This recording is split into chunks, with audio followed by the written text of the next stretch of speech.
ત્રિનેત્રમાં આગળ વધી તો પેટ્રોલ મોંઘું થયું, ડીઝલ મોંઘું થયું, સીએનજી પણ મોંઘું થયું. તો ભાઈ રિક્ષાનું ભાડું મોંઘું થાય જ ને, મોંઘું કેમ ના થાય? રિક્ષાનું ભાડું બધું મોંઘું થઈ જાય. તો આ વખતે તો અમદાવાદમાં રિક્ષા ચાલકોના યુનિયને વગર સરકારની મંજૂરીએ રિક્ષાના ભાડામાં સીધો જ 10 રૂપિયાનો વધારો પ્રતિ કિલોમીટર કરી નાખ્યો છે. ત્યારે આમ જનતાના ગજવા પર કેટલું ભારણ વધશે, આવો જોઈએ.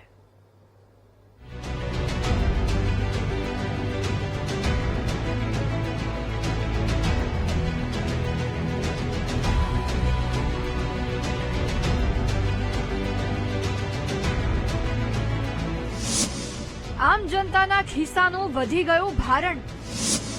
ઈંધણના ભાવ પછી હવે રિક્ષાના ભાડામાં વધારો.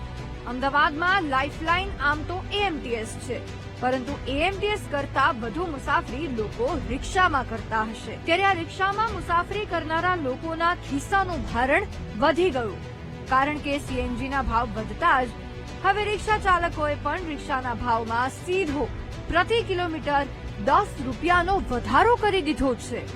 એટલે કે સીધું જ ભાડું પ્રતિ કિલોમીટર 30 રૂપિયા થઈ ગયું છે.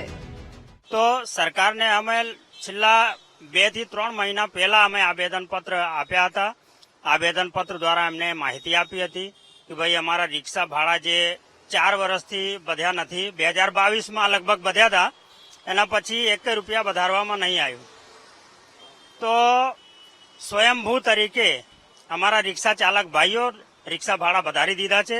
અને છેલ્લા 20 દિવસમાં રૂપિયા 10 થી 12 રૂપિયાનો ગેસનો વધારો થઈ ગયો, જે અશક્ય છે અને અમને એ પોસાય એવું જ નથી. અમારી રજૂઆતો છતાં પણ જો સરકારના કામને આ વાત ના ધરાતી હોય તો મજબૂરન અમારા રિક્ષા ચાલક એસોસિએશનો દ્વારા નક્કી કરીને અમે અમારી રીતે ભાડાનો વધારો કરેલો છે.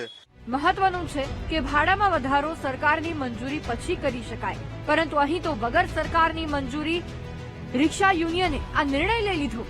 તેમના મતે સરકારમાં રજૂઆતો કરી પણ કોઈ સાંભળતું નથી. બીજી તરફ ભાડા વધતા આમ જનતા શું કહે છે તે પણ અમે જાણવાનો પ્રયાસ કર્યો.